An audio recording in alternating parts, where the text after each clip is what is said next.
For more on the situation at our southern border, we're joined by former acting DHS Secretary and Heritage Foundation visiting fellow Chad Wolf. Mr. Secretary, thank you for taking time on a Saturday. You just heard Bill Malugin's report about the criminals being apprehended. The chief in the Del Rio sector, Chief Austin Scarrow, tweeted yesterday that there are 438 criminal migrants that they've apprehended just in that sector in Del Rio alone, of which 77 are sex offenders, 7 convicted murders. That's just one sector. Mr. Secretary, how concerned are you that with these overwhelming numbers we haven't seen in 2 decades is letting in an unknown amount of criminals? Well, it's absolutely a concern. Obviously, we have a humanitarian crisis going on at that border, but within that humanitarian crisis is also a security crisis. So the more and more that law enforcement is not on the line doing their national security mission, and they're in Border Patrol stations, caring for these migrants, these family units, and these minors, the less agents that we have on the line looking for these criminals and stopping that illegal flow. So there's certainly a security aspect here. That's very, very concerning.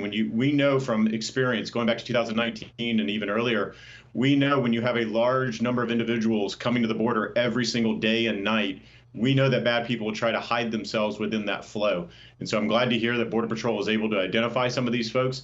But there's a large number of folks every single day, over 1,000, I would say closer to 2,000.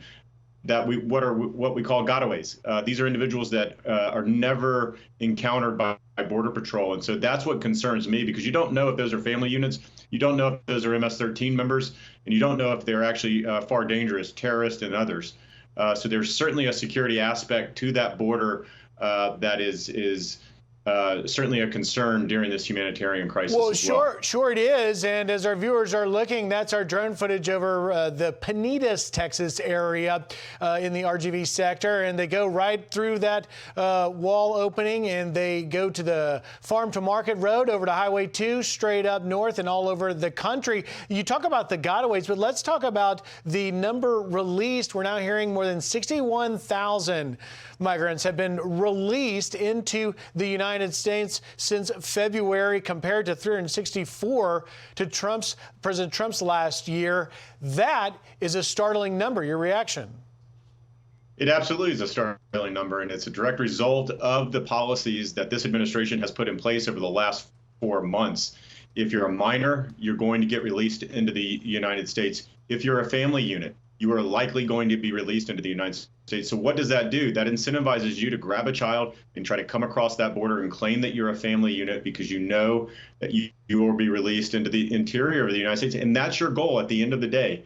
That's your goal, and that's what this administration is facilitating. And then once you do get here, you know that you will not be removed, because, again, this administration has put the handcuffs on ICE law enforcement agents.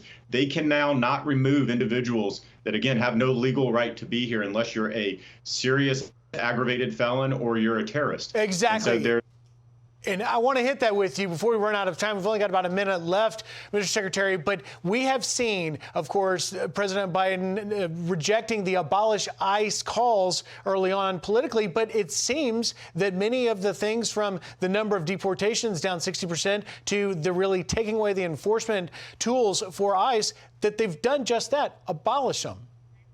Absolutely. I think the administration's just paying lip service to, we're not going to abolish ICE, but everything that they have done, the policies that we put in place, they're now going back on private detention facilities. So they're trying to reduce the number of detention facilities out there.